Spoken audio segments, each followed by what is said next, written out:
Hello students, कैसे हैं आप लोग। बोर्ड एग्जाम की तैयारी में आपका स्वागत है। आज हम बात करेंगे फिर से वास्तविक संख्या के बारे में और ये इसका लास्ट लेक्चर है। इसमें हम बात करने वाले हैं यूक्लिड विभाजन एल्गोरिदम के सहायता से मौसा HCF कैसे निकालते हैं। फिर इसी में हम बात करेंगे कि √2 अपरिमेय संख्या है, सिद्ध कैसे करें। 2 + √3 अपरिमेय है, सिद्ध कैसे करें। हम इन सब का बात करेंगे। पहले करते हैं स्टार्ट यूक्लिड विभाजन एल्गोरिदम से। तो हमें यूक्लिड विभाजन एल्गोरिदम के सहायता से HCF मौसा निकालना है।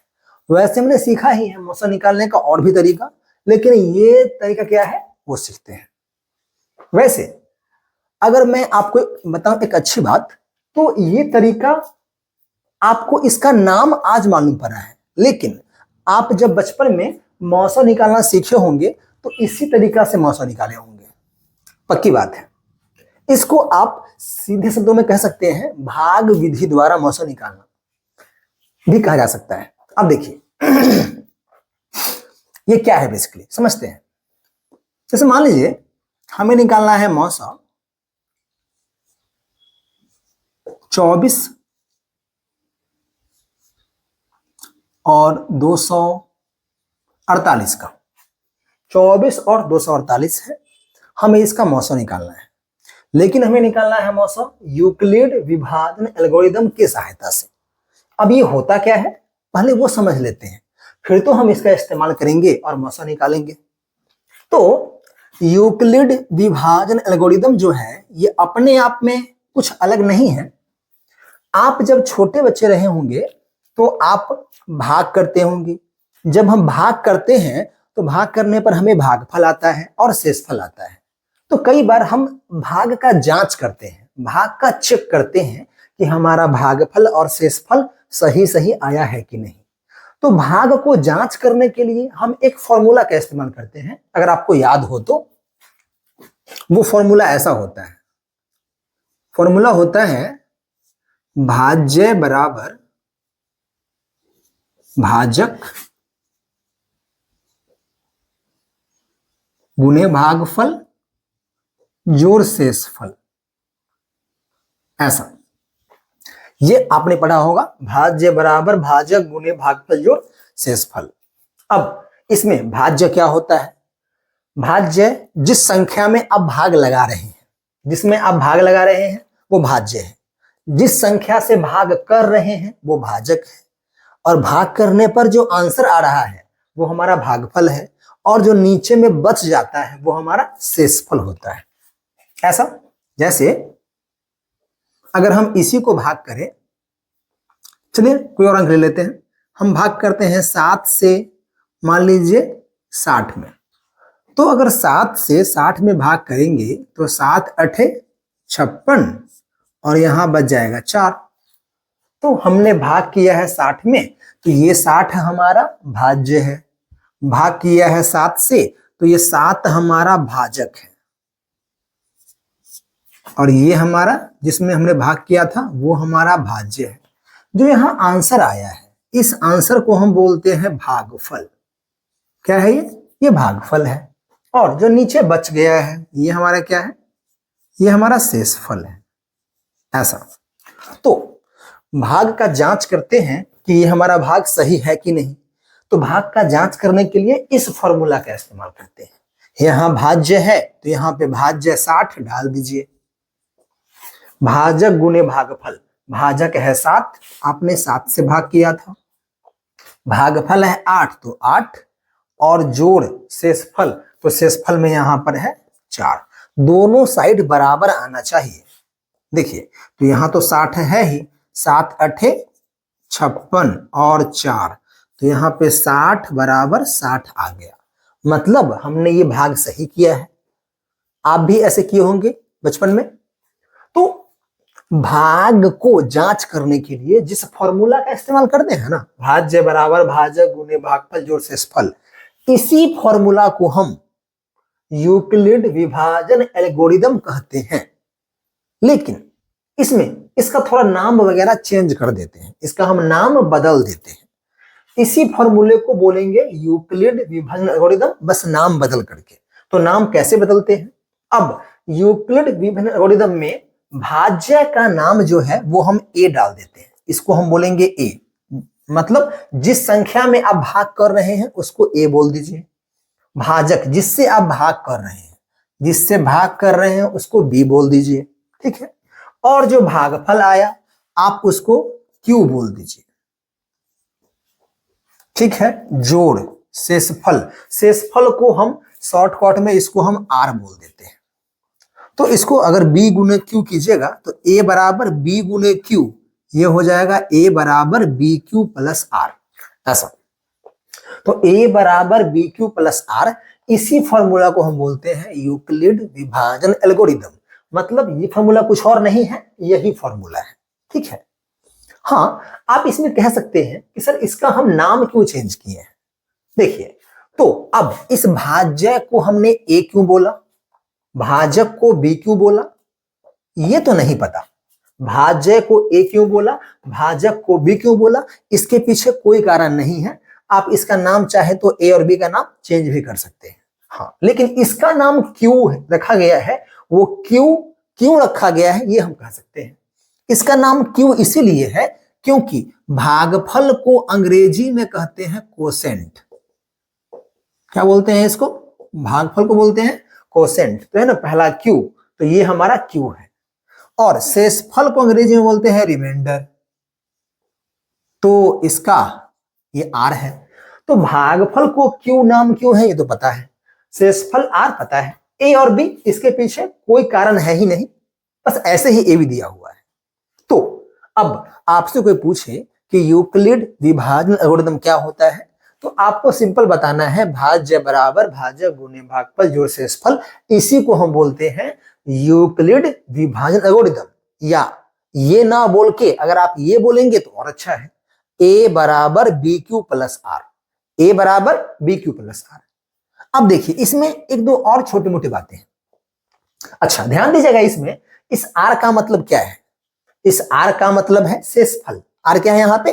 शेषफल है, ठीक है। अच्छा ये बताइए कि हम जब भाग करते हैं तो भाग करते समय शेषफल यहाँ पे कितना आया है? 4 आया है। तो सोच के बताइए, आपने अभी तक बचपन से बहुत सारा भाग किया होगा, तो भाग करने पर जो शेषफल आता है, शेषफल का मान सबसे छोटा क्या होता है?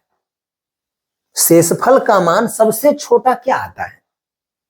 कभी 4 आया, कभी 3 आया, कभी 2 आया, कभी 1 आया, कभी 0 आया, शेषफल 0। अच्छा, शेषफल कभी नेगेटिव में आता है क्या? मतलब माइनस में? शेषफल कभी माइनस में नहीं आता है। तो शेषफल का सबसे छोटा मान क्या होता है? 0। मतलब अगर आप किसी संख्या में किसी और संख्या से भाग करते हैं तो शेषफल 0 आ सकता है, 0 से छोटा शेषफल नहीं हो सकता है। तो यहां हमें इस बात को ध्यान देना है। ये आर शेषफल है, तो जो आर है ये आर शेषफल, जो आर है वो बड़ा, यह बड़ा का चिन्ह, आर जो है शेषफल वो बड़ा है या बराबर है किससे? 0 से। आर जो होता है बड़ा या बराबर 0 से, ठीक है। मतलब आर का सबसे छोटा मान 0 हो सकता है शेषफल का। अच्छा, अब शेषफल का सबसे बड़ा मान क्या हो सकता है? अब यहां आते हैं, देखिए ध्यान दीजिए, हमने इसी संख्या में 7 से भाग किया है, तो यहां पे शेषफल कितना आया है? 4 आया, तो हमने इसको शेषफल मान लिया। सोचिए अगर यहां पे 5 आता तो क्या होता? क्या उसको हम मानते शेषफल? अगर यहां 5 आता तो 5 में भी 7 से भाग तो नहीं लगता, तो 5 को भी हम शेषफल मान लेते। अगर यहां पे 6 आता तो, अगर 6 आता तो 6 में भी 7 से भाग नहीं लगता, तो हम इस 6 को भी शेषफल मान लेते, ठीक है। अच्छा, अगर मान लीजिए यहां पे 7 बचता, अगर यहां पे 7 बचता तो 7 एकम 7, हम एक मर्तबे भाग कर देते, 7 एकम 7 और पूरा पूरा कट जाता।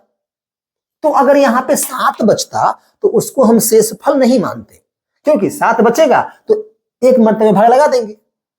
कहने का मतलब क्या होता है कि शेषफल हम तभी छोड़ते हैं जब यहां पे जो संख्या बचेगा ना वो इस वाले से छोटा होना चाहिए। ये आपने बचपन में सीखा भी होगा कि शेषफल तब छोड़ देना है जब जिस संख्या से आप भाग कर रहे हैं मतलब जो भाजक है आपका, जो क्या है आपका भाजक है, ये जो भाजक है इस भाजक से छोटा नंबर आएगा यहाँ पे तो उसको शेषफल मान लेना है। मतलब शेषफल हमेशा भाजक से छोटा होता है। ठीक है, तो यही शेषफल है। शेषफल का सबसे छोटा मान 0 है, या तो 0 के बराबर या 0 से बड़ा। अच्छा, लेकिन ये छोटा किससे? शेषफल का मान छोटा होता है भाजक से। भाजक मतलब b, यहाँ पे भाजक किसको बोला गया है? b को बोला गया है। तो हमें इस बात को ध्यान रखना है, बहुत इंपॉर्टेंट बात यही है। ये तो हमको पता है ही, इस पर ध्यान देना है कि शेषफल का सबसे छोटा मान 0 होता है और शेषफल का सबसे बड़ा मान क्या होगा? देखो भाजक है तो भाजक से छोटा ही रहेगा, भाजक के बराबर नहीं हो सकता है। अगर यहाँ पे शेषफल भाजक के बराबर ही आ जाएगा, मान लो यहाँ 7 आ जाएगा, 7 एकम 7 कट जाएगा।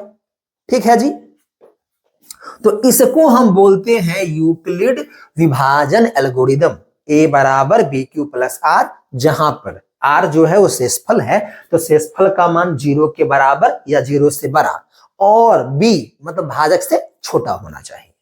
ठीक है, तो यही हमारा है यूक्लिड विभाजन एल्गोरिदम। अब हमें इसके सहायता से हमें निकालना है HCF, मौसा निकालना है। तो अब इसके सहायता से HCF कैसे निकलेगा वो देखते हैं। देखिए बहुत इजी है, ये यूक्लिड विभाजन एल्गोरिदम की सहायता से मौसा निकालना आपको पहले से आता है। बस अब हम उसी को एक अलग प्रकार से लिखेंगे, आपको आता सारा पहले से कॉन्सेप्ट है। जैसे मान लीजिए मैंने क्या बोला कि हमें इन दोनों का निकालना है HCF इस नियम के अनुसार से। अच्छा ये बताइए कि अगर हमको इसका HCF निकालना हो, आपको हम बोल दे ऐसा कि सर आप बस इसका HCF निकालिए, मौसा निकालिए, आपको जैसे मन करे वैसे निकालिए, बस निकालिए। तो आपने छोटे बच्चे रहे होंगे तो आपको इसका मौसा निकालना ऐसे सिखाया गया होगा कि सर यहाँ पे 24 और 248 है तो क्या करते हैं कि बड़े वाले संख्या में छोटा से भाग कर लेते हैं। चलो यहां कर लेते हैं। तो हमने क्या किया कि हमने 24 से हमने भाग किया, किसमें? 248 में, ऐसे भाग किया। हाँ जी, तो 24 एकम 24 ये रहा। हाँ जी, ये कट गया। अब यहां से उतरा 8, 8 तो ऊपर से उतारे, लेकिन इस 8 में हम भाग नहीं लगा सकते, तो ऊपर से उतारे एक अंक और भाग तो लग नहीं पाया, तो यहां पे हमें क्या देना पड़ेगा? 0 दे दिया हमने 0। हाँ जी, जब अंतिम अंक उतारो और भाग न लग पाए तो यहां पे देना पड़ता है 0, दे दिए। तो हमने 248 में 24 से भाग किया, ध्यान दीजिए, तो यहाँ पे 10 क्या बचा? भागफल, 10 है भागफल, और 8 क्या बचा हुआ है? शेषफल, ऐसा बचा हुआ है। फिर आपको बताया गया होगा कि सर क्या कीजिए आप कि अब इस शेषफल से आपको भाग करना है, किसमें? इस शेषफल से आपको इसमें भाग करना है, तो इसको उठा के यहां लिख लेते हैं हम लोग।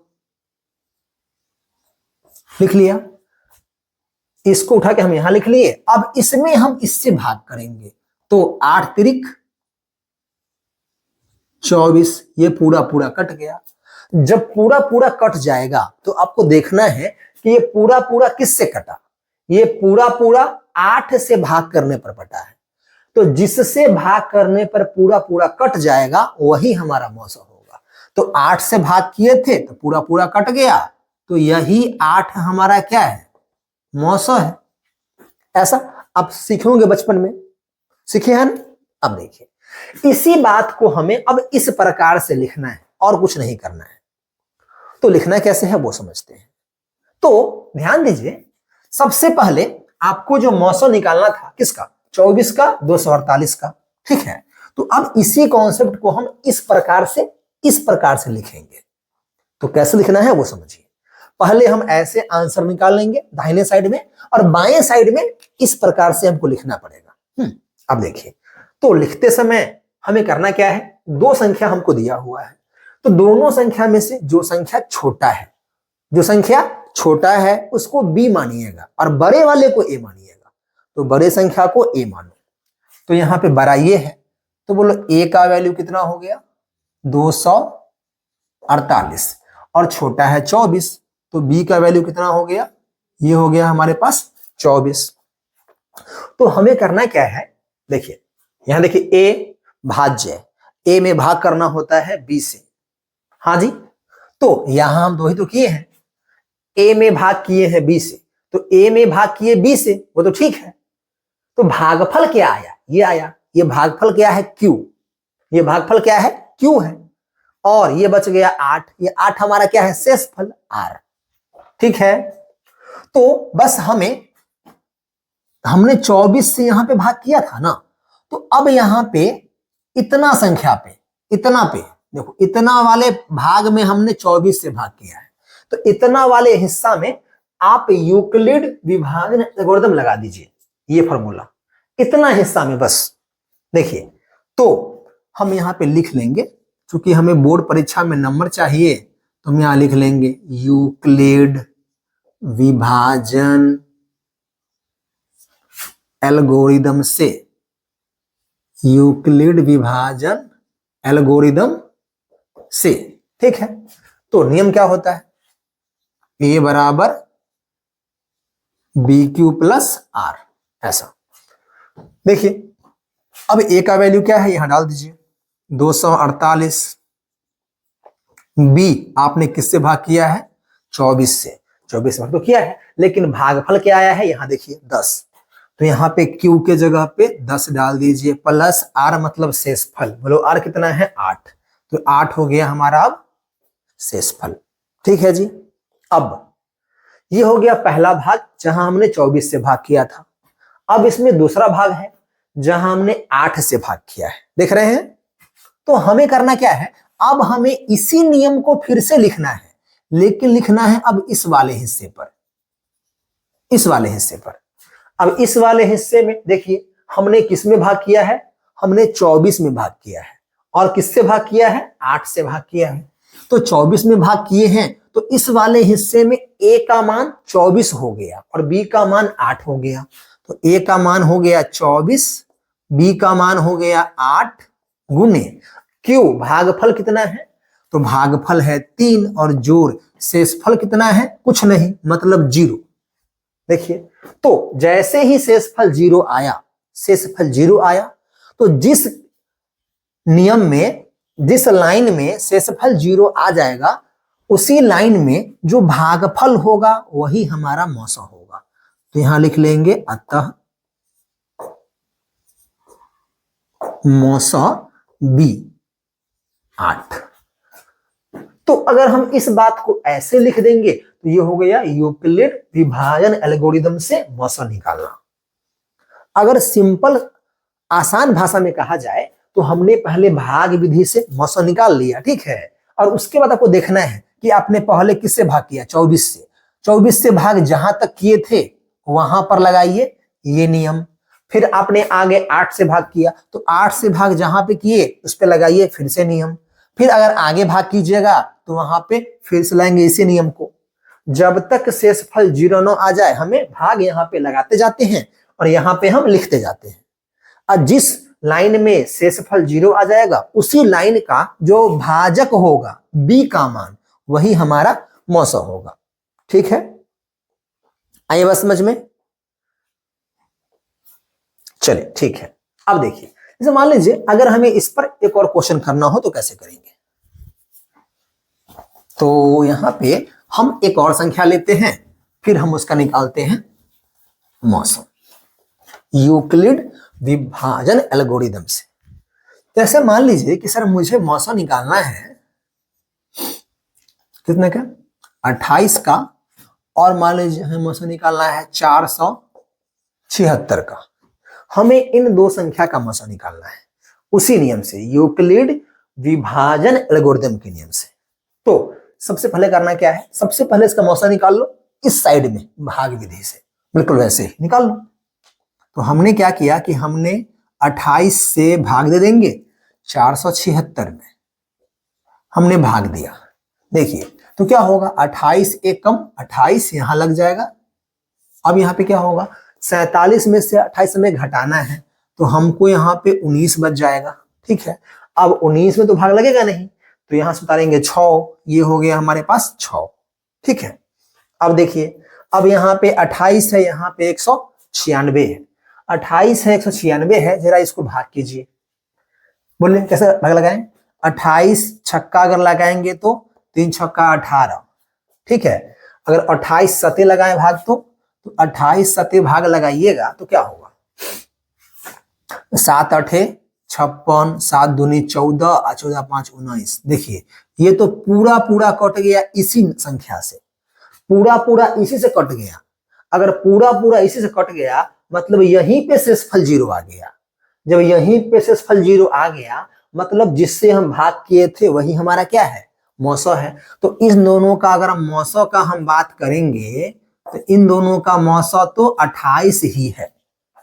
वैसे भी हमने आपको बताया था इससे पिछले वीडियो में कि जब हम दो संख्या का मौसौ निकालते हैं तो जो छोटा संख्या होता है मौसौ छोटा संख्या के ही बराबर होता है, और नहीं तो इस छोटा संख्या का जो फैक्टर है, जो अपवर्तक है, जो गुणनखंड है उसके बराबर होता है। तो यहाँ पे मौसौ छोटा संख्या के बराबर आ गया, ठीक है, आ सकता है, कोई दिक्कत नहीं है। मौसौ बड़ा के बराबर नहीं आ सकता है, मौसौ छोटा के बराबर आ सकता है। बड़ा के बराबर लौसौ आ सकता है, कभी कभी लौसौ बड़ा के बराबर आ सकता है और मौसौ छोटे के बराबर आ सकता है। तो यहाँ पे छोटे के बराबर आ गया। अब इसको हम कैसे लिखे? इस विधि से बिल्कुल छाप देना है।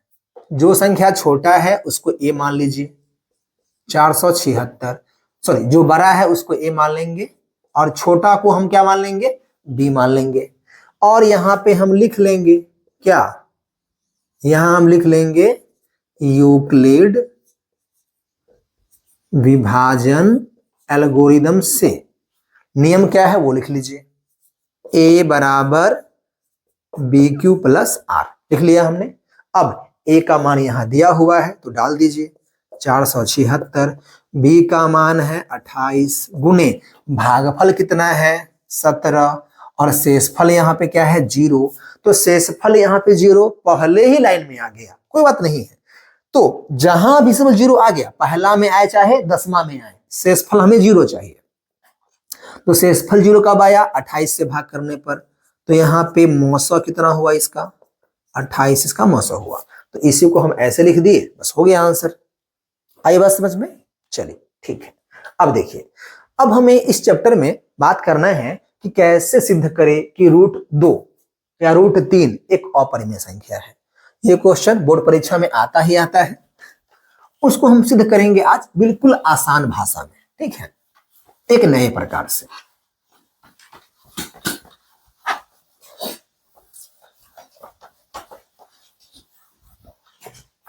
देखिए आप लोग, तो हमें करना क्या है? हमें यहां पर करना है, हमारा अगला क्वेश्चन ही है कि सिद्ध करें कि √2 अपरिमेय संख्या है। हमें सिद्ध करना है कि √2 अपरिमेय संख्या है। अब हम सिद्ध कैसे करें? देखिए, पहली बात तो ये है ना कि पहले आपको पता होना चाहिए कि ये अपरिमेय है कि नहीं है। तो √2 अपरिमेय है, सबको पता है। कैसे अपरिमेय है? देखिए, ये रूट का चिन्ह है। रूट के अंदर में कोई भी संख्या हो जो पूर्ण वर्ग संख्या 9 हो, पूर्ण वर्ग संख्या 9 हो, मतलब रूट के अंदर में 1 नहीं होना चाहिए, 4 नहीं होना चाहिए, 9 नहीं होना चाहिए, 16, 25, 36, ये सब क्या है? पूर्ण वर्ग संख्या। 1 का वर्ग, 2 का वर्ग, 3 का वर्ग, 4 का वर्ग। तो रूट के अंदर में संख्या इन सब के अलावा, यहाँ पे तो डॉट डॉट, ठीक है, तो रूट के अंदर में संख्या ये सब नहीं होना चाहिए। इन सब संख्या को छोड़ करके अगर कोई और संख्या है तो वो अपरिमेय ही है, ये पक्की बात है। तो हमें इतना तो पता है कि ये संख्या अपरिमेय है। अगर रूट इस पे लगा रहेगा ना फिर तो ये परिमेय संख्या है, ये सब परिमेय संख्या है। हाँ जी, 1 का वर्गमूल 1 ही होता है, 4 का वर्गमूल 2 होता है, तो ये परिमेय हो जाएगा, ये अपरिमेय है। अपरिमेय तो है, लेकिन इसे हम प्रूफ कैसे करें, सिद्ध कैसे करें वो देखते हैं। देखिए यहां पे देखिए, √2 को अपरिमेय सिद्ध करने के लिए हमारे पास एक तरीका है, उसका नाम है विरोधाभास विधि। नाम क्या है इसका? विरोधाभास विधि। इसमें करते क्या है, हम इसमें करते कुछ ऐसा है कि हमको और आपको सभी को पता है कि √2 अपरिमेय संख्या है, बात तो सही है, लेकिन हमें यहाँ पे सिद्ध करने के लिए हम पहले ऐसा करेंगे ना कि ऐसा हम मान लेंगे। हमको पता है कि ये अपरिमेय है, लेकिन हम यहाँ पे मान लेते हैं कि √2 परिमेय संख्या है अपरिमेय, लेकिन हम क्या मानेंगे? परिमेय। उल्टा मानेंगे हमेशा। नाम क्या है? विरोधाभास विधि। विरोध होना चाहिए, मतलब उल्टा मान के चलना है। तो √2 को अपरिमेय प्रूव करने के लिए सबसे पहले हमें करना क्या पड़ता है? सबसे पहले हमको मानना पड़ता है, माना कि √2 परिमेय संख्या है, ऐसा हमने मान लिया। अब देखिए, अगर हमने ये मान ही लिया है कि √2 परिमेय संख्या है, अगर √2 परिमेय संख्या है तो बताइए कि परिमेय संख्या होने के लिए क्या कंडीशन होता है, क्या परिभाषा होता है? अब कोई भी संख्या परिमेय तब होता है जब वो संख्या p/q के रूप में होता है। किसमें होता है? प्रत्येक संख्या जो p/q में है वही परिमेय होगा। तो अगर हमने इसको परिमेय मान ही लिया है तो इस √2 को p/q के रूप में होना चाहिए, है कि नहीं? परिमेय वही होगा जो p/q के रूप में होगा, जहां पे p/q पूर्णांक है और q ≠ 0, वो परिमेय होता है। तो हमने इसको पहले मान लिया कि √2 परिमेय है। अगर √2 परिमेय मान ही लिया है, इसका मतलब क्या हुआ? लिखेंगे अतः, अगर √2 परिमेय है, अतः √2 p/q के रूप का होगा, p/q के रूप का होगा, जहां, ये इंपॉर्टेंट पॉइंट है, जहां पे pq क्या होना चाहिए? जहां पे pq पूर्णांक है, और जहां पे pq पूर्णांक होना चाहिए और साथ में q का वैल्यू 0 के बराबर नहीं होना चाहिए। यही परिभाषा है परिमेय संख्या होने के लिए। ठीक है, ओके। तो सबसे पहले हमने मान लिया कि √2 परिमेय संख्या है।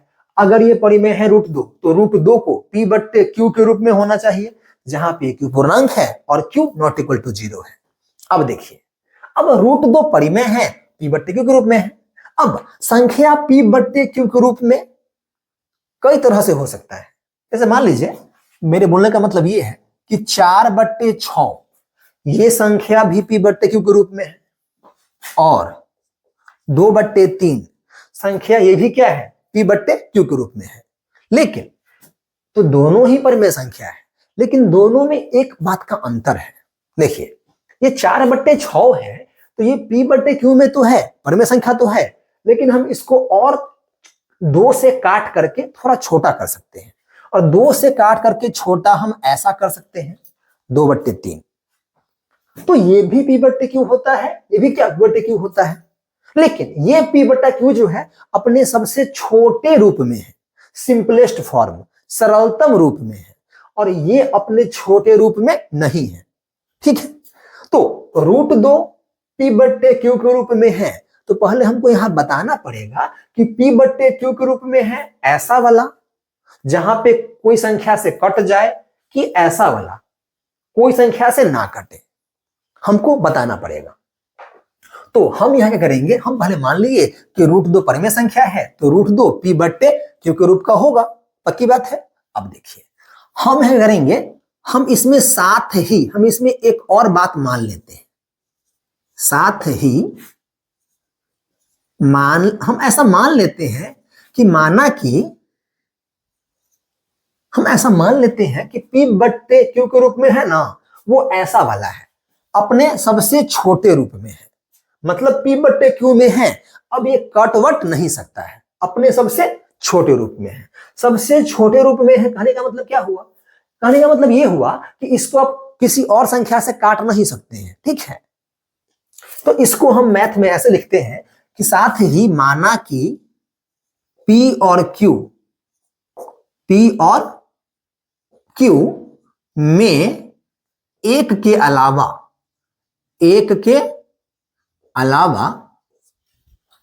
कोई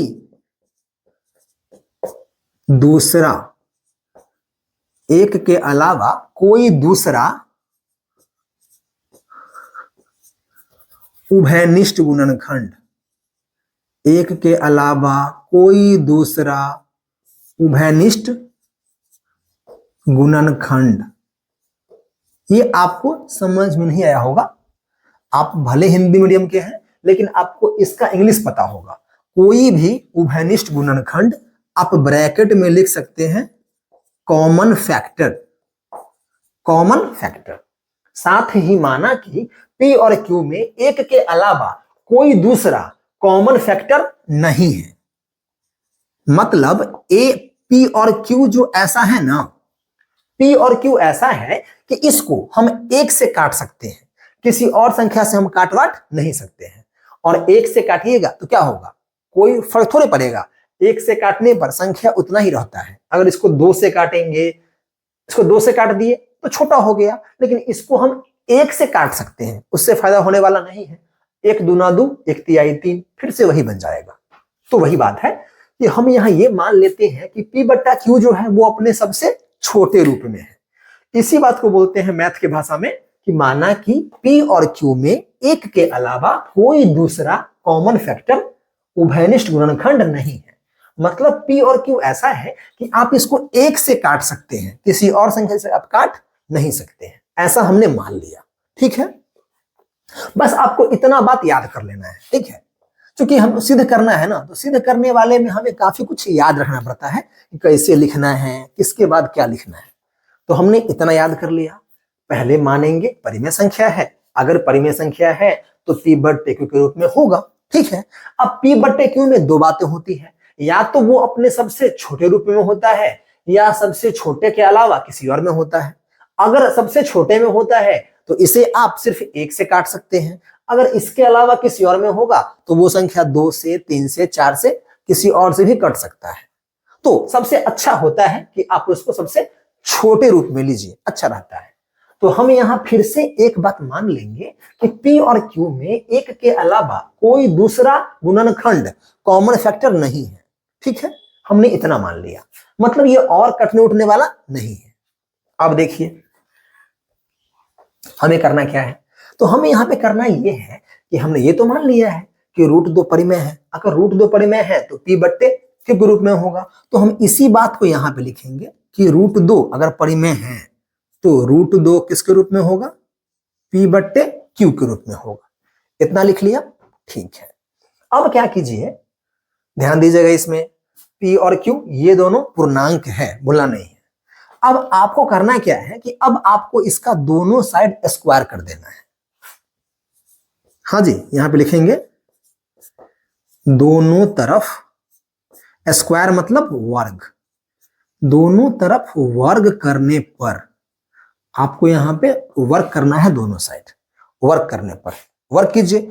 रूट 2 का स्क्वायर 2 हो जाएगा और P बट्टे Q का स्क्वायर यहां पे लिख लीजिए, जल्दबाजी क्या है, रूट 2 का स्क्वायर बराबर P बट्टे Q का स्क्वायर, ऐसा।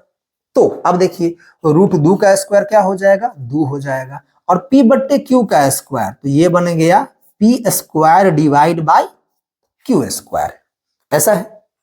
अब देखिए यहां पर एक मेन गेम यहीं पे शुरू होगा, आप इसको ध्यान दीजिएगा। अब देखिए तो हमें यहां पे करना क्या है कि P स्क्वायर बट्टे Q स्क्वायर बराबर 2 आ गया, ठीक है। अब जो नीचे वाला Q स्क्वायर है ना, आप क्या कीजिए, इसको हम चलो यहां लिख लेते हैं, इसी बात को यहां लिखते हैं 2 बराबर। देखिए ये P स्क्वायर जो है वो तो है ही, यहां हमने लिखा P स्क्वायर, नीचे वाला जो Q स्क्वायर है अगर मेरा मन करे तो Q स्क्वायर है, इसका मतलब क्या है, Q स्क्वायर का मतलब है Q गुने Q। हमने इसको ऐसा लिख लिया, इस Q स्क्वायर को हमने ऐसा लिख लिया। बताइए कोई दिक्कत है, कोई दिक्कत नहीं है। अब क्या कीजिए, नीचे में 2 Q है और गुना में है, तो एक Q को आप यहां पे गुना कर दीजिए। वैसे हम दोनों Q को यहां पे ला सकते हैं, लेकिन फिलहाल इसको सिद्ध करने के लिए हमें एक Q को यहां पे ले आना है। तो इसमें से एक Q यहां पे आ गया, तो ये बन जाएगा 2Q equal to P square. अब यहां पे P स्क्वायर को भी लिख लीजिए, P गुने P अच्छा रहेगा, डिवाइड बाय यहां पे एक ही Q बचा, ठीक है। आप चाहेंगे तो यहीं पे लिख लीजिए ना, P स्क्वायर है तो इसको p गुने p कर दीजिए और q स्क्वायर को q गुने q कर दीजिए। ठीक है, अब नीचे में 2q था तो हमने एक q को यहां पे भेज दिया, तो यहां पे बन गया 2q बराबर p into p divide by q, ऐसा बना। ठीक है, अच्छा अब आपको एक बात यहां पे ध्यान देना है, अब सब कुछ आंसर यहीं पे छुपा हुआ है। ठीक है, अब यहां देखिए हम क्या करते हैं, इसको हम समीकरण 1 मान लेते हैं और इसको हम समीकरण 2 मान लेते हैं, ऐसा। अब आपको समीकरण 2 को ध्यान से देखना है। अच्छा ध्यान दीजिए, मैंने आपको पहले ही बताया था कि P और Q क्या है, पूर्णांक है। तो यहाँ पे Q पूर्णांक है, ये Q पूर्णांक है, ये P और P भी पूर्णांक ही है। तो और ये दो तो पूर्णांक होता ही होता है, आपको पता ही है। तो ये जो 2 है ये हमारा पूर्णांक है। ठीक है, और ये Q ये भी हमारा क्या है, पूर्णांक है। तो ये पूर्णांक और ये भी पूर्णांक है, तो पूर्णांक को पूर्णांक से गुना किए, तो अगर 2 पूर्णांक है और Q पूर्णांक है तो पूर्णांक को पूर्णांक से गुना करने पर भी क्या आएगा, पूर्णांक ही आएगा। जैसे 2 गुने 3 6, 2 पूर्णांक 3 पूर्णांक, तो गुना करने पर आया 6, तो 6 भी क्या है, पूर्णांक है। वैसे ही ये 2 पूर्णांक और Q पूर्णांक, तो 2Q भी क्या है, पूर्णांक ही है। मतलब ये तो पूर्णांक है। ये हमारा क्या है सर ये तो हमारा पूर्णांक है। हाँ जी, अब यहां देखिए बराबर P गुने P डिवाइड बाई Q। अब आपको यहां पे ध्यान देना है, सर हमने यहां पर एक बात पहले ही मान लिया था। हमने क्या मान लिया था कि P √2 परिमेय है तो P बटे Q में होगा, वो बात तो ठीक है, लेकिन हमने यहां पे ये लाइन इसी के लिए माना था। हमने यहां पे माना था कि P और Q में इस एक के अलावा कोई दूसरा कॉमन फैक्टर नहीं है। मतलब इस P बटे Q को आप सिर्फ एक से ही काट सकते हो, किसी और से नहीं काट सकते हो। वैसे ही देखो यहां वही तो है P बटे Q, तो P बटे Q को हम एक से ही काट सकते हैं, किसी और से नहीं काट सकते हैं। P बटे Q को हम एक से ही काट सकते हैं, किसी और से नहीं काट सकते हैं। तो कहने का मतलब क्या हुआ, कहने का मतलब ये हुआ कि आप इसको काट नहीं सकते हैं, क्योंकि इसमें एक के अलावा कोई और कॉमन फैक्टर तो है ही नहीं। तो इसको एक से ही काटा जा सकता है, P बटे Q को एक से काटा जा सकता है, क्योंकि हमने शुरू में ही ऐसा मान लिया था कि ये कुछ ऐसा वाला P बटे Q है जो एक से ही कटेगा। हमने यहाँ पे पहले ही मान लिया है, देख रहे हैं ऐसा। मतलब क्या हुआ कि ये P गुने P स्क्वायर बट्टे Q ये कटने उठने वाला नहीं है। अगर ये कटने उठने वाला नहीं है मतलब ये अंश है और ये हर है। अगर ये अंश है और ये हर है, इसका मतलब क्या हुआ, अंश है और ये हर है, इसका मतलब ये हुआ कि ये भिन्न है। क्या है ये, भिन्न है। अंश है और हर है तो क्या है, ये भिन्न है। कई बार ऐसा होता है कि देखने में भिन्न होता है और वो कट के पूर्णांक बन जाता है। ऐसा 4/2 देखने में भिन्न है, कट के क्या बन जाएगा, 2 बन जाएगा पूर्णांक। या मान लीजिए कि 15/3, देखिए देखने में क्या है, भिन्न है, लेकिन ये कट जाएगा, क्या बन जाएगा, 5। लेकिन ये भी कटता कब है, जब इसमें 2 एक फैक्टर था, 2 से कट गया और ये 3 से कट गया, तभी बन गया 5। लेकिन यहां पर हमने पहले ही मान लिया है कि P और Q कटने उठने वाला नहीं है। जब कटने वाला है ही नहीं तो ये पूर्णांक तो नहीं बन सकता है, मतलब ये भिन्न के रूप में ही रहेगा। पक्की बात है। अब देखिए, तो अब 2 पूर्णांक Q पूर्णांक, तो पूर्णांक गुने पूर्णांक पूर्णांक, और ये कटने वाला तो है नहीं तो ये भिन्न है, मतलब पूर्णांक भिन्न के बराबर आ गया। अच्छा बताइए, क्या पूर्णांक और भिन्न बराबर हो सकता है? कभी नहीं हो सकता। हमने आपको बताया था कि पूर्णांक और भिन्न परिमेय संख्या के 2 प्रकार हैं। पूर्णांक अलग चीज है और भिन्न अलग चीज है। पूरे परिमेय संख्या को 2 भाग में बांटते हैं। आपको याद होगा मैंने आपको बताया था परिमेय संख्या का 2 प्रकार है। एक प्रकार है पूर्णांक और एक प्रकार है भिन्न। पूर्णांक में क्या होता है, पूर्णांक में Q का मान 1 होता है और भिन्न में Q का मान 1 नहीं होता है। यही दोनों में अंतर है कि पूर्णांक में Q का मान 1 ही होगा क्यों मतलब हर का मान, क्यों मतलब इस क्यू को आप इस क्यू से मत मिलाइएगा, यहाँ पे क्यू का मतलब ये हुआ ना, परिमेय मतलब पी बट्टे क्यू, क्यू मतलब हर, तो हर का मान अगर एक होगा तो पूर्णांक होगा, और हर का मान एक नहीं तो भिन्न होगा। तो यहाँ तो अब ये दोनों तो अलग अलग बात है, यहाँ हर का मान एक ही होना चाहिए और यहाँ हर का मान एक कभी नहीं होना चाहिए, तो दोनों बराबर कैसे होगा? मतलब क्या हुआ, पूर्णांक बराबर भिन्न, ये कभी बराबर नहीं हो सकता है। यहां पर हम लिख लेंगे पूर्णांक बराबर भिन्न, लिख लो ब्रैकेट में, जो संभव नहीं है। पूर्णांक और भिन्न संभव है क्या? पूर्णांक और भिन्न संभव नहीं है। तो अगर पूर्णांक और भिन्न संभव नहीं है तो फिर ये बराबर कैसे आ गया? मैथमेटिक्स में इतना बड़ा गलती कैसे हो गया? पूर्णांक बराबर भिन्न कैसे आ गया जब संभव है ही नहीं? तो देखिए, मैथमेटिकली ये गलती इसलिए हो गया क्योंकि हमने शुरू में ही उल्टा मान लिया था, √2 अपरिमेय था और हमने माना क्या था? परिमेय।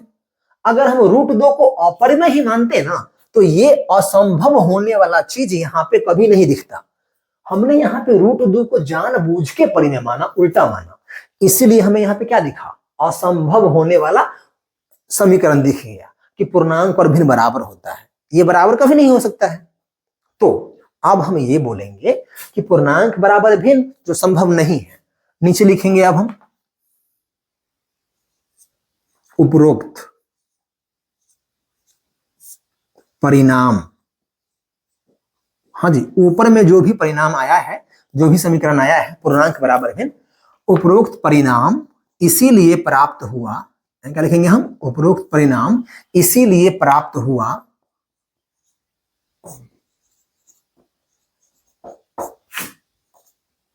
क्योंकि हमारी मान्यता, हमने जो माना था, हमारी मान्यता, बोलो हमने क्या माना था? हमने ये माना था कि √2 परिमेय संख्या है। हमारी मान्यता √2 परिमेय संख्या है, गलत है। हमारी मान्यता कौन सी मान्यता? कि √2 परिमेय संख्या है, गलत है। इसीलिए यहां पे कुछ ऐसा आ गया जो मैथ में संभव नहीं है। उपरोक्त परिणाम इसीलिए प्राप्त हुआ क्योंकि हमारी मान्यता √2 परिमेय संख्या है, ये वाला गलत है।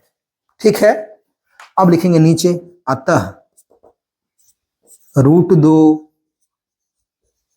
परिमेय नहीं, √2 परिमेय नहीं है, √2 परिमेय नहीं तो कौन संख्या है? √2 परिमेय नहीं, अपरिमेय संख्या है। √2 परिमेय नहीं, अपरिमेय संख्या है। ठीक है, बस सिद्ध हो गया, नीचे लिख देंगे हैंस प्रूव्ड, या हिंदी में लिखेंगे सिद्ध हुआ।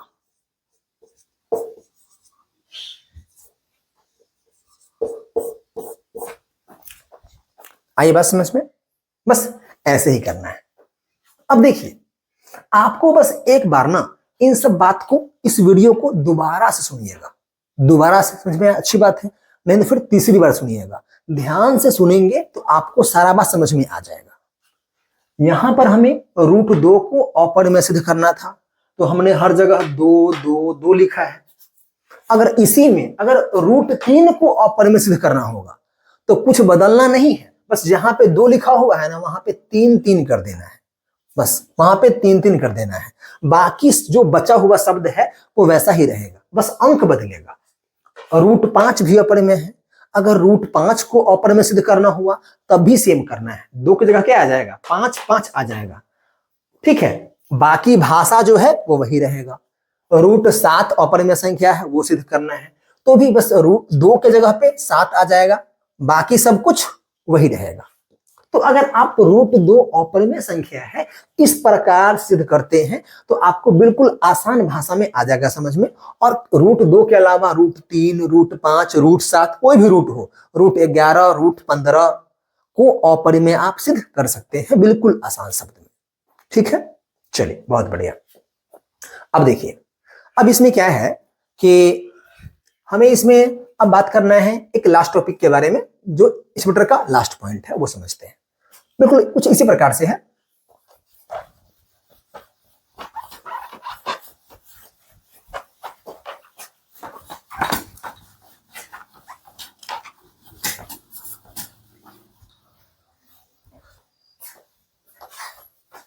देखिए, तो आपका जो लास्ट टॉपिक है वो ऐसा है, यहां पे भी आपको सिद्ध करना है।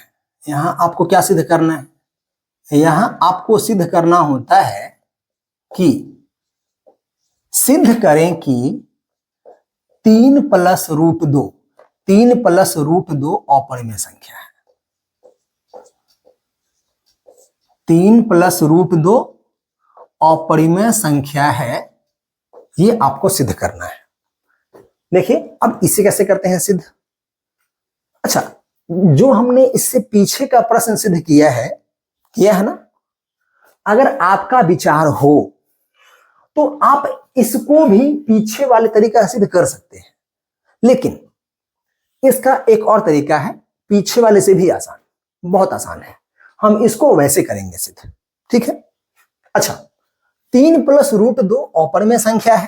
पहले आपको पता तो होना चाहिए कि ये अपरिमेय है भी या नहीं, ठीक है जी? यहां देखिए, अगर इसने बोल दिया है ना सिद्ध करो, मतलब ये अपरिमेय तो है ही, हमें सिद्ध करना है। अच्छा, यहां पे मेन प्रश्न ये है कि इस तरह से और कौन कौन संख्या अपरिमेय होता है, हम थोड़ा वो समझ लेते हैं एक बार, फिर इसको हम सिद्ध भी कर लेंगे। अब ध्यान दीजिए, एक सिंपल सा नियम है, आप उसे याद कर लीजिए। हमारे पास एक परिमेय संख्या है, हमारे पास एक परिमेय संख्या है, इसको बोलिए परिमेय संख्या नंबर 1। हमारे पास एक और परिमेय संख्या है, परिमेय संख्या नंबर 2। मतलब मेरे पास 2 परिमेय संख्या है। जैसे मान लीजिए 2/3 और मान लीजिए 4/7, ये 2 परिमेय संख्या है। तो अगर आपके पास 2 परिमेय संख्या हो, 2 परिमेय संख्या हो, परिमेय संख्या 1, परिमेय संख्या 2, कोई भी 2 परिमेय संख्या हो, अगर आप इन दोनों परिमेय संख्या को जोड़ दो, इन दोनों को जोड़ दो, 2 परिमेय संख्या को जोड़ दो, तो 2 संख्या को तुम जोड़ोगे तो कोई नया संख्या तो आएगा ही। तो जोड़ने पर जो भी संख्या आएगा ना, 2 परिमेय संख्या को जोड़ने पर जो भी संख्या आएगा वो परिमेय ही होगा। 2 परिमेय संख्या को जोड़ने पर जो भी संख्या आता है वो हमेशा परिमेय आता है, कभी कभी नहीं, हमेशा। 2 परिमेय संख्याओं का योगफल हमेशा परिमेय होता है। आप जोड़ो क्यों? अगर आपका मन करे तो आप इसे घटा भी दो, आप इसे घटा भी दो। अगर आप 2 परिमेय संख्या को घटाते हैं, कभी भी 2 परिमेय संख्या है उसे घटाओगे, घटाने के बाद भी वो क्या आएगा? परिमेय ही आएगा। जोड़ने के बाद भी परिमेय आएगा, घटाने के बाद भी परिमेय आएगा। जोड़ घटाव ही क्यों? आपका मन है गुना करना, आप गुना कर दो, आप इन दोनों को गुना कर दो, तो इन दोनों को गुना करने के बाद भी जो संख्या आएगा वो भी क्या आएगा? परिमेय ही आएगा। जोड़ घटाव गुना हो ही गया है, तो क्या बचा? अब बचा भाग, इसे भाग भी कर दो। 2 परिमेय संख्या है, आप उसे भाग कर दो, कोई दिक्कत नहीं है। भाग करने पर भी जो संख्या आएगा वो क्या आएगा? परिमेय आएगा। कहने का मतलब क्या हुआ? अपने पास अगर 2 परिमेय संख्या है, आप उसे जोड़ो, घटाओ, गुना करो या भाग करो, संख्या तो परिमेय ही आता है, पक्की बात है। आई बात समझ में? ठीक है। जब 2 परिमेय संख्या होगा, अब यहां पे देखिए 3 तो परिमेय है, क्यों? 3 के बट्टे में 1 परिमेय है, लेकिन √2 अपरिमेय है। हमने अभी तुरंत सिद्ध किया है कि ये अपरिमेय है। तो ये तो परिमेय और अपरिमेय है। तो हम थोड़ा देखते हैं कि जब परिमेय और अपरिमेय हो तो क्या होता है। अब देखिए, मतलब मान लीजिए कि आपके पास एक संख्या है परिमेय, हाँ जी, और जो दूसरी संख्या है अपरिमेय। एक संख्या परिमेय है, दूसरी संख्या अपरिमेय है। अगर आप इन दोनों संख्या को जोड़ते हैं, जैसे मान लीजिए हमारे पास संख्या क्या है? परिमेय है 7 और अपरिमेय क्या है? मान लीजिए कि √2, हाँ जी। तो अगर इन दोनों को जोड़ते हैं तो एक परिमेय और एक अपरिमेय संख्या को जोड़ेंगे तो आंसर जो आएगा वो आंसर अपरिमेय आएगा हमेशा। एक परिमेय संख्या और एक अपरिमेय संख्या, इसको जोड़िएगा तो आपका आंसर हमेशा क्या आएगा, अपरिमेय ही आएगा। मतलब 7 और √2 इसे जोड़ेंगे तो जोड़ के से क्या लिखेंगे, ये बस जोड़ के इसको हम ऐसे ही लिखेंगे, इसमें कुछ और नहीं करना है, तो ये हमारा अपरिमेय संख्या होगा। अगर आप इसे घटाएंगे, घटाने के बाद भी संख्या अपरिमेय ही आएगा। मतलब 7 माइनस का √2 तो ये बन जाएगा 7 माइनस √2, ये भी अपरिमेय संख्या है। अगर आप इसे गुना करेंगे तो भी क्या आएगा, अपरिमेय ही आएगा। 7 गुने का √2 तो ये जाएगा 7 √2, ऐसे लिखते हैं, ये भी अपरिमेय संख्या होगा। अगर आप इसे भाग करेंगे तो भाग करने पर भी जो संख्या आएगा वो क्या आएगा, अपरिमेय ही आएगा। इसे क्या लिखेंगे हम, 7 भागा √2, ऐसा। तो पहले हमें इसे याद कर लेना है कि अगर हमारे पास दो परिमेय संख्या, ये परिमेय संख्या है और ये परिमेय संख्या है, दो परिमेय संख्या हो, इसे जोड़ दो, घटा दो, गुना कर दो या भाग कर दो। अगर दोनों परिमेय हैं तो जोड़ घटाओ गुना भाग करने के बाद भी परिमेय ही आएगा। अगर दोनों में से एक अपरिमेय है और एक परिमेय है, एक परिमेय और एक अपरिमेय, अब इसे जोड़ो, घटाओ, गुना करो, भाग करो, हर केस में आंसर क्या आएगा, अपरिमेय ही आएगा। आई बात समझ में? ठीक है, तो ये उसी में से एग्जांपल है, ये परिमेय है और ये अपरिमेय है, तो फाइनली क्या होगा, फाइनली ये अपरिमेय ही होगा। अब इसे हम सिद्ध कैसे करें वो देखते हैं। अच्छा, अगर आप लोग के मन में ये सवाल आ रहा है कि सर मान लीजिए हमारे पास दो अपरिमेय संख्या हो, हमारे पास अगर दो अपरिमेय संख्या हो, अपरिमेय संख्या नंबर 1 और एक है हमारे पास अपरिमेय संख्या नंबर 2, ठीक है। अगर हमारे पास दो अपरिमेय संख्या है, अब इसको जोड़ करे, घटाओ करे, गुना करे, भाग करे तो क्या होगा, ध्यान दीजिएगा। अगर हमारे पास दोनों अपरिमेय संख्या है, अब जोड़ घटाओ गुना भाग करना है, तो जोड़ने पर, घटाओ गुना भाग करने पर क्या आएगा आप ये गारंटी से नहीं कह सकते। अगर दोनों अपरिमेय हो, उसे जोड़िए, घटाइए, गुना भाग करने पर क्या आएगा आप गारंटी से नहीं कह सकते हैं। कहने का मतलब जोड़ घटाओ गुना भाग करने पर परिमेय भी आ सकता है और कभी कभी अपरिमेय भी आ सकता है, दोनों आ सकता है। अगर दोनों अपरिमेय हो तो जोड़ घटाओ गुना भाग करने पर कभी परिमेय आ सकता है, कभी अपरिमेय आ सकता है। ये इस बात पर निर्भर करेगा कि आप कौन सा अपरिमेय संख्या ले रहे हैं, ठीक है। कुछ आप गारंटी से नहीं कह सकते हैं, आई बात समझ में। तो जिस चीज को हम गारंटी से नहीं कह सकते हैं उसमें हमें जाना ही नहीं है। हमारा मेन टॉपिक है ये वाला, परिमेय और अपरिमेय को जोड़ घटाओ गुना भाग करते हैं तो अपरिमेय ही बनता है। ये वाला क्वेश्चन है, परिमेय प्लस अपरिमेय क्या बनेगा, अपरिमेय बनेगा। हमें इसको सिद्ध करना है। अब देखते हैं इसे हम सिद्ध कैसे करें, ठीक है। बहुत सिंपल है, बस 2-4 लाइन में हो जाएगा सिद्ध, बहुत आसान है ये। ऐसे कीजिए, तो यहां भी हम अप्लाई करेंगे वही नियम पीछे वाला, उसको हम बोलते हैं विरोधाभास विधि। उसमें क्या होता है, हमको पहले से पता है कि ये संख्या अपरिमेय है, लेकिन ये है अपरिमेय, लेकिन इसको हम मानेंगे क्या, हम इसको मानेंगे परिमेय। हमने यहां मान लिया कि 3 + √2 जो है वो परिमेय संख्या है। 3 + √2 क्या है सर, 3 + √2 परिमेय संख्या है। अब देखिए, अगर आपने इसको परिमेय मान ही लिया है तो ये 3 + √2 जो है परिमेय के सारे नियम को मानेगा।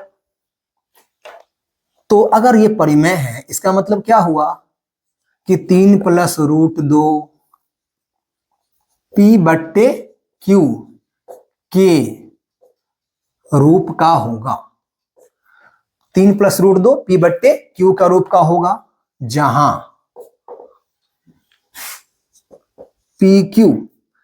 पे PQ क्या होना चाहिए,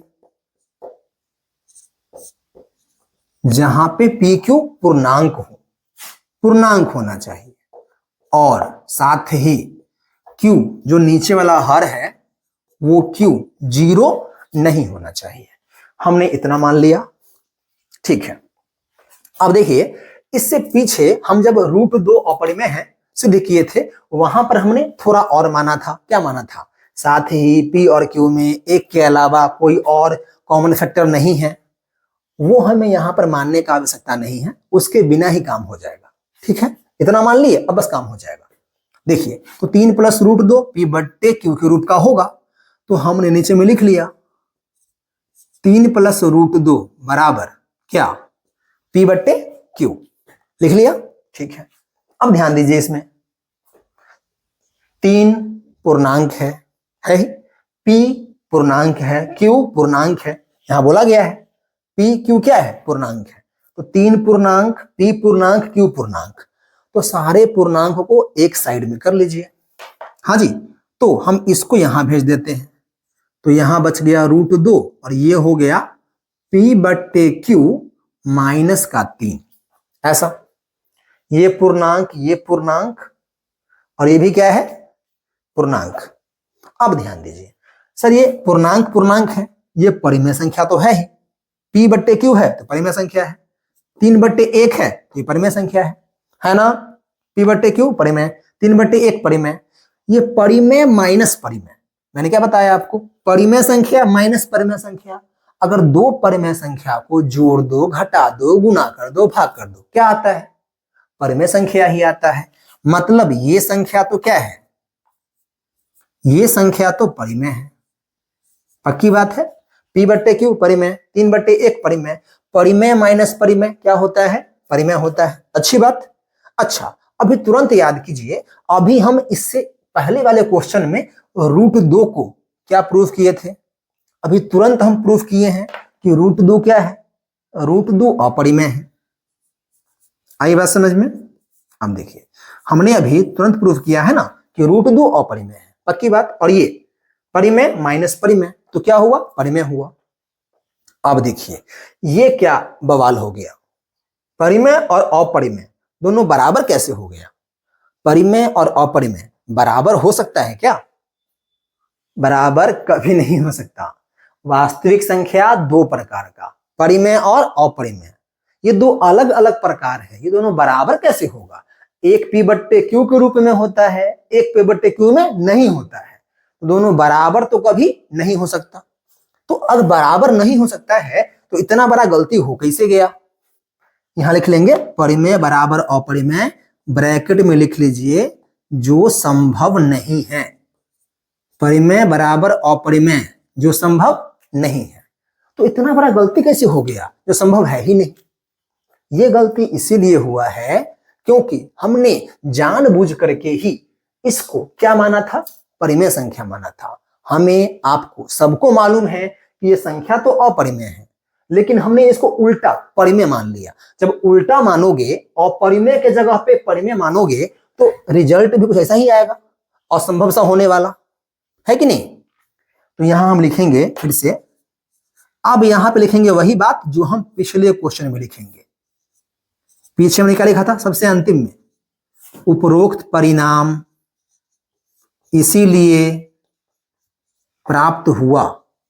उपरोक्त परिणाम, उपरोक्त मतलब ऊपर लिखा हुआ ये वाला परिणाम, उपरोक्त परिणाम इसीलिए प्राप्त हुआ क्योंकि, क्यों प्राप्त हुआ? क्योंकि हमारी जो मान्यता है, हमने जो माना था, हमारी मान्यता क्या है?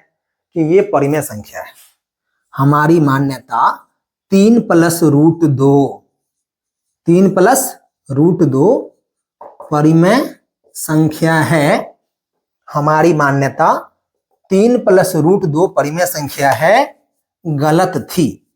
बोलो क्या थी? ये हमारी मान्यता गलत थी कि 3 + √2 परिमेय संख्या है, ये हमारी मान्यता गलत थी। यहां लिखेंगे अतः, बस आंसर आ गया। 3 प्लस, हमने जब मान लिया कि हमारी मान्यता गलत थी, मतलब ये परिमेय संख्या है, ये परिमेय संख्या है ही नहीं, अतः 3 + √2 क्या है? ये परिमेय नहीं। 3 + √2 परिमेय नहीं, तो क्या? परिमेय नहीं तो अपरिमेय संख्या है। परिमेय नहीं, अपरिमेय संख्या है। आप यहाँ पे 3 + √2 परिमेय नहीं, यहाँ पे आप या तो कॉमा लिख दीजिए, और कॉमा लिखने का मन ना हो तो लिखिए बल्कि। 3 + √2 परिमेय नहीं बल्कि अपरिमेय संख्या है। और नीचे का लिखिए सिद्ध हुआ। इस प्रकार से हम इसे सिद्ध कर सकते हैं कि ये अपरिमेय संख्या है। इस यहां पर देखिएगा, यहां पे ध्यान देना है आपको कि ये प्लस में था तो हमने इसको यहां भेज दिया माइनस में। अगर ये माइनस में होगा तो यहां भेज के प्लस में कर देंगे, यहां पे गुना में रहेगा यहां भेज के भाग में कर देंगे, ये भाग में होगा यहां भेज गुना में कर देंगे। करना बस वही है, पूर्णांक को एक साइड में कर लेना है, तो हमेशा यहाँ पे अपरिमेय बचेगा और यहाँ पे परिमेय बचेगा। आई बात समझ में? इस प्रकार से वास्तविक संख्या जो चैप्टर है वो खत्म हो गया है। ठीक है, इसमें आपको अब कोई दिक्कत होना नहीं चाहिए। हम अगले क्लास में स्टार्ट करेंगे चैप्टर नंबर 2 बहुपद। ठीक है, इस चैप्टर में थोड़ा टाइम लग गया है, लेकिन हम पूरा प्रयास करेंगे कि आगे का प्रत्येक लेक्चर जो है वो ऑन टाइम आए और हम अपने टारगेट टाइम में ही अपने सिलेबस को पूरा कर लें। मिलते हैं जल्द ही, अपना पढ़ाई करते रहिए। Thank you.